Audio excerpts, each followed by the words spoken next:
बिस्मिल्लाहिर्रहमानिर्रहीम। आज के नमल डायलॉग के एक सेशन के साथ, जिसमें आज हमारा उन्वान है बजट और रियल एस्टेट और इसका क्या आपस में क्या ताल्लुक़ है। इसमें हमारे साथ जो मोअज़्ज़ज़ मेहमानान गिरामी मौजूद हैं, अहमद वक़ार साहब का ताल्लुक़ बाइट से है, सीनियर इकोनॉमिस्ट हैं। अहसन मलिक साहब रियल एस्टेट एनालिस्ट के तौर पे जाने जाते हैं, और हमारे साथ सग़ीर मुश्ताक साहब हैं जो CEO हैं ISC टावर के। मैं आप सबको वेलकम करता हूं नमल टीवी स्टूडियो में। तो आज जो हमारा जो ये सेशन है ये है रियल एस्टेट के हवाले से।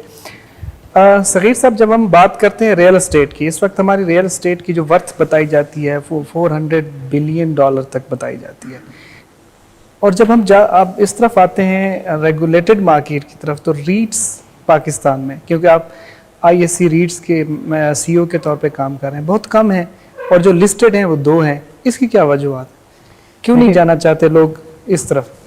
अच्छा, एक तो जहाँ तक हमारे पास फिगर्स हैं, मेरे हिसाब से जो रियल एस्टेट मार्केट की जो वर्थ है वो तो $1 ट्रिलियन है। बिल्कुल। अब इस तरह मेरे बाकी साथियों ने भी बताया, क्योंकि इस सेक्टर के साथ एक प्रॉब्लम ज़रूर है कि डॉक्यूमेंटेशन का एक चैलेंज शुरू से रहा है और अभी भी है। अच्छा, इसी आइडिया को इसी चीज़ को सामने रखते हुए गवर्नमेंट ने जो रीट का मॉडल है बेसिकली 2008 में इंट्रोड्यूस करवाया फर्स्ट। बट अब किसी भी सेक्टर को या किसी भी प्रोडक्ट को प्रमोट करने के लिए एक ओवरऑल जो है आपको इंसेंटिवाइज करना पड़ता है, चाहे वो टैक्सेशन साइड हो या रेगुलेटरी साइड हो। बट अनफॉर्चुनेटली हुआ ये कि जो FBR में तो एग्जम्पशंस जो थी रीट सेक्टर को प्रमोट करने के लिए प्रोवाइड की गई, बट जो रेगुलेटरी साइड थी जिसको SCCP गवर्न कर रहा होता है, बिल्कुल उसकी जो रिक्वायरमेंट्स थी वो इतनी स्ट्रिंजेंट थी कि 2008 से लेकर 2021 तक सिर्फ एक रीट स्कीम लॉन्च हुई। और जो रीट सेक्टर है, रीट मैनेजमेंट कंपनीज फार्म होती रही, बट जो एक्चुअल प्रोडक्ट है रीट की फार्म में वो मार्केट में नहीं आती है। अच्छा, हम काफ़ी अर्से से जब ये सेक्टर पुश करता रहा, तो फाइनली 2021 में शायद अक्टूबर 2021 में SCP ने रियलाइज़ करते हुए उस साइड को जो है काफ़ी कंड्यूसिव बनाया। अब आप ये देखें कि यही वो टाइम है 2021 का जब जो हमारी कन्वेंशनल रियल एस्टेट थी वो डिक्लाइनिंग ट्रेंड स्टार्ट हो गया। बट रीट के मॉडल में 2021 से 2023 तक 14 रीट स्कीम लॉन्च हुई हैं, और उनका जो तकरीबन फंड साइज़ है वो 300 बिलियन का है, और तकरीबन 6 अभी पाइपलाइंस में हैं। ग्रेट। और इनका है ये 300 बिलियन का मैं जो फंड साइज़ कहता हूँ, ये वो है जो लिस्टिंग के लिए मार्केट में आएगा। एक्चुअल साइज जिस प्रोजेक्ट्स के हैं वो तकरीबन 1 ट्रिलियन के हैं PKR में। ग्रेट। तो इस सेक्टर ने डेफिनेटली ग्रो किया है over a period of 2 to 3 years में। बट अगेन एक और चैलेंज जो किसी भी सेक्टर के साथ हमारे यहाँ एक कंसिस्टेंसी जो नहीं रहती, जो पहले सेशन में भी बात हो रही थी कि जब हम बजट बनाते हैं, जो पॉलिसी डिसीजंस हैं वो हमारे शॉर्ट टर्म होते हैं। जब मैं चूँकि कॉर्पोरेट सेक्टर से बिलोंग करता हूँ, तो इवन किसी कंपनी के अंदर भी जब बजट्स बनाए जाते हैं वो 1 साल के लिए नहीं होते, एक प्लान कंसीव किया जाता है लॉन्ग टर्म का, कम से कम 10 साल का कंसीव किया जाता है कि हमने 10 साल में इस कंपनी की डायरेक्शन कहाँ सेट करनी है, कंपनी को कहाँ लेके जाना है। अनफॉर्चुनेटली हमारे जो पॉलिसी मेकर्स हैं, ड्यू सम रीज़न वहाँ ये चीज़ की जो है शदीद कमी है। हम हर साल कुछ नई पॉलिसीज़ लाते हैं। 2 एग्जम्पशंस अवेलेबल थी रीट स्कीम को। एक कॉर्पोरेट टैक्स की, जब आप इनकम डिस्ट्रीब्यूट करते हैं तो 90% प्रॉफिट, अगर आप 90% प्रॉफिट डिस्ट्रीब्यूट कर दें तो आपका टैक्स एग्जम्प्ट है। ये एग्जम्पशन आज भी अवेलेबल है, पहले भी थी। एक और जो इंसेंटिव दिया गया था ताकि जो हमारे जो कन्वेंशनल प्लेयर्स हैं वो रीट में आए, उनको प्रमोट करने के लिए एक इंसेंटिव ये दिया गया था कि अगर आप अपनी रियल एस्टेट को ट्रांसफ़र करते हैं टू अ रीट, तो उस पर आपको कैपिटल गेन जो राइज होगा वो एग्जम्प्ट है। अच्छा, अब रीट के मॉडल में जो हम वैल्यूशंस की बात करें, रीट के मॉडल में वैल्यूशन का एक मैकेनिज्म दिया हुआ है। हम FBR के रेट्स को या DC रेट्स को फॉलो नहीं कर रहे होते। एक इंडिपेंडेंट कंसल्टेंट जो है, जो वैल्यूर है, वो मार्केट में उसकी वैल्यू असेस करता है, जिस वैल्यू पे प्रॉपर्टी ट्रांसफ़र होती है टू अ रीट। अब अनफॉर्चुनेटली हुआ क्या कि जब इस सेक्टर ने मोमेंटम लिया तो 2024 का जो फाइनेंस एक्ट आया, उसमें जो एग्जम्पशन अवेलेबल थी कैपिटल गेन टैक्स की वो भी ख़त्म कर देगी। तो मतलब मैं कह रहा हूँ कि अभी इस सेक्टर ने थोड़ा सा मोमेंटम लिया था और साथ ही आपने इस पर एक सेटबैक दे दिया। तो ये गवर्नमेंट को हैज़ टू रियलाइज़, गवर्नमेंट को करना पड़ेगा कि इस सेक्टर को प्रमोट करने के लिए कुछ कंसिस्टेंट पॉलिसीज़ देनी पड़ेंगी। और जितने भी चैलेंजेस हम एक कॉमन इन्वेस्टर के तौर पर भी फेस कर रहे होते हैं, मतलब आप देखें टाइटल के इश्यूज़ हैं, डिलीवरी के इश्यूज़ हैं, डॉक्यूमेंटेशन के इश्यूज़ हैं, जो रीट मॉडल है ये उन सब को एड्रेस करता है। इसमें ट्रांसपेरेंसी को इंश्योर किया गया है, इसमें डॉक्यूमेंटेशन को इंश्योर किया गया है, इसमें देखिए रोल एंड रिस्पॉन्सिबिलिटीज़ को सेग्रीगेट कर दिया गया। मैनेजमेंट ऑफ द प्रोजेक्ट जो है वो एक कंपनी के पास है, और वो भी लाइसेंस एंटिटी है, ये नहीं कि कोई भी ABC कंपनी उसको रन कर सकती है। और जो फाइनेंशियल मैटर्स हैं या जो custody of the real estate है वो एक अलग इंडिपेंडेंट पार्टी के पास जाती है, जैसे बैंकिंग में एस्क्रो अकाउंट्स टाइप होते हैं। और प्लस यहाँ सारी ट्रांजेक्शन बैंकिंग चैनल के थ्रू है, कोई कैश ट्रांजैक्शन नहीं है, नहीं हो सकती। अच्छा अब ऐसा भी नहीं है कि रीट में आके कहीं भी कोई टैक्स कलेक्शन गवर्नमेंट को नहीं हो रही। बाहर ऐसा लगता है कि एग्जम्पशंस दी हुई हैं तो टैक्स कहाँ कलेक्ट होगा।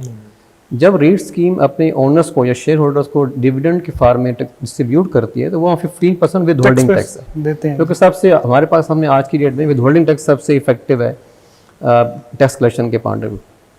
अगर मैं आपको थोड़ी सी फिगर प्रेजेंट करूं, अभी आज के डेट में 3 रीट स्कीम हमारी लिस्टेड है। एक अभी रिसेंटली हुई है कुछ दिन पहले जी सर, और एक 2022 में हुई है और एक 2015 में 15 में हुई थी। लेकिन वो जो 2 रीट स्कीम है 2015 से 2023 तक जो उनका जो कंट्रीब्यूशन है वो 4.5 बिलियन का है in form of tax system government को। अगर ये जब 14 रीट स्कीम्स और आ जाएंगे तो हमारी अपना जो साइज़ के हिसाब से हमारा एक एस्टिमेट है कि ये फिगर 10 टाइम्स बढ़ जाएगी, जो आने वाले इंशाल्लाह 1 से 2 सालों में ये तमाम रीट्स लिस्ट हो जाएंगी आपके पास। बट इस मोमेंटम को बढ़ाने के लिए और मेंटेन करने के लिए ज़रूरी है कि जो पॉलिसीज़ हैं वो कंसिस्टेंट हो। आगे हमने ऑलरेडी गवर्नमेंट को इस पर अपनी सजेशंस दी हैं और रिक्वेस्ट भी की है।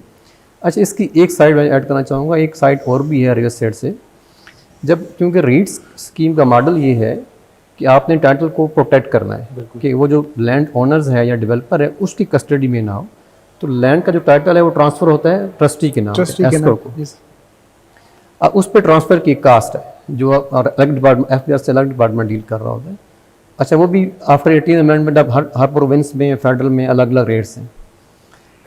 अच्छा, दूसरा अब इसमें जो बहुत बड़ा जो कास्ट फैक्टर इन्वॉल्व होता है, जो रीट के लिए बहुत बड़ा चैलेंज बना हुआ है, वो ये कि क्योंकि हम तो मार्केट वैल्यू पे प्रॉपर्टी ट्रांसफ़र करते हैं, हम DC रेट पे नहीं जा रहे होते, तो हमें और फिर सारी ट्रांजेक्शन बैंकिंग है तो हमें उसकी फेस वैल्यू जो भी उसकी वैल्यू डिटरमिन होती है, अगर फर्ज करें 2 बिलियन है तो हमें उसका इस्लामाबाद में 9% टैक्सेशन है जो ट्रांसफ़र ड्यूटीज़ हैं। अच्छा, सिंध ने इसको बहुत अर्ली रियलाइज़ कर लिया था, वहाँ ओवरऑल इम्पैक्ट 1% है। पंजाब में शायद 2 साल पहले जो स्टैम्प ड्यूटी है उसको 0.5% कर दिया है, बट इसको ओवरऑल पूरे अक्रॉस द पाकिस्तान जो है इसी वजह से सर जो दोनों रीट्स हैं वो सिंध में है, कराची में, शायद मेरा ख्याल यही वजह है। सगीर साहब, आपसे बस इस सेशन का मैं आखिरी सवाल पूछना चाहूँगा, जो बड़ा वेरी इंपॉर्टेंट क्वेश्चन है कि जब हम टाइटलिंग की बात करते हैं तो जब वो प्लाट ख़रीदने जाता है, फाइल ख़रीदता है, तो उसमें टाइटलिंग के इश्यूज आ सकते हैं और वो हैं भी सही, बड़े बड़े क्राइसिस हैं। जब वो रीट्स के शेयर ख़रीदता है या पार्टनर पर, वहाँ तो कोई इशू नहीं है। जो फॉरेन डायरेक्ट इन्वेस्टमेंट है, हम पाकिस्तान में अगर रीट्स को प्रमोट करके क्या फॉरेन डायरेक्ट इन्वेस्टमेंट का जो मैग्नीट्यूड है बढ़ा सकते हैं। दूसरा कि जब ये इस तरफ हम चल पड़ेंगे तो फिर ये जो इश्यूज हैं टाइटलिंग वाले ये भी ख़त्म हो जाएंगे। जी बिल्कुल, आपने सही कहा। देखिए, रीट का मॉडल ही यही है कि ये जितने और दुनिया में भी अगर आप देखें तो रीट का मॉडल मोरलेस यही है, हमें इससे आउट किया गया है। रीट मॉडल में कि आप रीट प्रोजेक्ट शुरू ही नहीं कर सकते जब तक आपके पास टाइटल क्लियर ना हो। बिल्कुल, चाहे वो CD है, LD, जो भी अथॉरिटी रेलिवेंट अथॉरिटी, आपके पास अप्रूवल्स होंगी तो फिर जो हमारा अदर रेगुलेटर है जो डायरेक्टली हमें गवर्न करता है SSCP, उसकी अप्रूवल्स आपको मिलेंगी। तो ये टाइटल तो इनिशियली एड्रेस कर लिया जाता है। अच्छा, इसी तरह जो हमारे प्रोजेक्ट्स के साथ एक और इशू रहता है, कन्वेंशनल एसेट की बात कर रहा हूँ कि जो फंडिंग है, जो फाइनेंसेस उनको अवेलेबल नहीं होते हैं, उनका जो आपका 99% जो रिलायंस होता है वो कस्टमर एडवांसेस पे होता है कि प्रॉपर्टी सेल करके इवन जो लैंड की कास्ट भी होती है लोग ऑक्शन में बाय कर लेते हैं और फिर उसकी लैंड की कास्ट भी थ्रू आप कहें कि एडवर्टीजमेंट तो सेल करके वहाँ से आप पे ऑफ करते हैं। रीट में भी थोड़ा इसमें इस चीज़ को भी एड्रेस किया गया है। आप उस वक्त तक जा ही नहीं सकते मार्केट के पास, फंड सेल ही नहीं कर सकते जब तक कि आपके पास एक्विटी की फॉर्म में तमाम फंड्स अवेलेबल हैं और वो आपने उसकी प्रॉपर रिपोर्ट SCP को भी देनी है, then you go for the public. तो ये इशू भी यहाँ है, कोई फाइलिंग सिस्टम वाला कंसेप्ट ही नहीं है। जहाँ तक आपने यूनिट शेयर्स की ये बात की, वो भी एक रेगुलेटेड मार्केट है, स्टॉक मार्केट में आप बाय कर सकते हैं और वो ओपन मार्केट है सबके लिए, और उसकी जो प्राइस है वो भी मार्केट डिटरमिन का है। जिस तरह उन्होंने कहा कि मार्केट को डिटरमिन करना चाहिए, तो ये दो सारे इशू एड्रेस हैं। जहाँ तक फॉरेन डायरेक्ट इन्वेस्टमेंट की बात है, जस्ट मैं एक एग्जांपल भी कोट करता हूँ। जो रिसेंटली TPL रीट का जो फंड 1 लॉन्च हुआ है, इसमें ऑलरेडी बहुत बड़ा एलिमेंट जो है फॉरेन डायरेक्ट इन्वेस्टमेंट का मौजूद है। तो क्योंकि जो फॉरेन डायरेक्ट इन्वेस्टमेंट को भी एक ट्रस्ट लेवल चाहिए होता है या एक सिक्योरिटी कहनी चाहिए होती है जब वो इन्वेस्टमेंट कर रहे होते हैं पाकिस्तान में या किसी भी कंट्री में।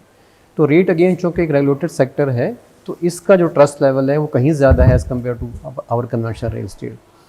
अच्छा, अब इसमें जब से एक थोड़ा सा चैलेंज आया है ना, मैं जिस अभी मलिक साहब ने भी कहा, जब से हमारी कन्वेंशनल रियल एस्टेट को चैलेंजेस आने स्टार्ट हो गए हैं, जिसमें मार्केट डिक्लाइन स्टार्ट हुई है, उसके बाद एक बड़ा पॉजिटिव ट्रेंड भी आया है रीट की तरफ।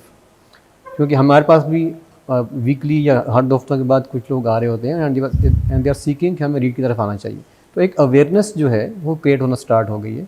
ऑफ कोर्स किसी भी प्रोडक्ट को सक्सेसफुल होने के लिए एक टाइम लगता है, कंडीशन इन्वायरमेंट चाहिए होती है, बट आई एम होपफुल कि इंशाल्लाह शॉर्ट स्पैन ऑफ टाइम में रीट जो है वो एक सक्सेसफुल मॉडल पाकिस्तान में।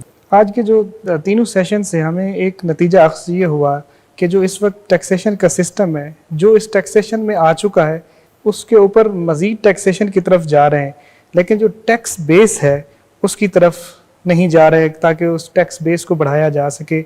मैं इन अल्फाज के साथ अहमद वकार साहब का, एहसन साहब का और सग़ीर मुश्ताक साहब का शुक्रिया अदा करना चाहूँगा कि आप नमल स्टूडियो में आए, और हम कोशिश करेंगे कि इस तरह के सेशन अपने इस स्टूडियो में अरेंज करते रहें, और जब क्लासेस शुरू होंगी हम कोशिश करेंगे मुख्तलिफ टॉपिक्स के ऊपर स्टूडेंट्स की इनपुट्स भी और आप लोगों के डिस्कशंस को, इस फोरम को इंशाल्लाह जारी रखेंगे। बहुत शुक्रिया, जज़ाकल्लाह, थैंक यू।